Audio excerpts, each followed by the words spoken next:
that sound is.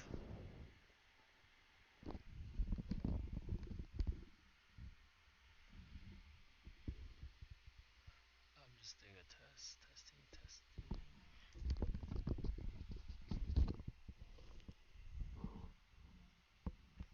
don't know if this sounds bad. Not sure why it sounds bad.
That's what they been waiting on. Critical, ain't no time left on the clock. When it's your time, give them something to watch. I picked out the locks till I buy out the block, and I know I'ma give them.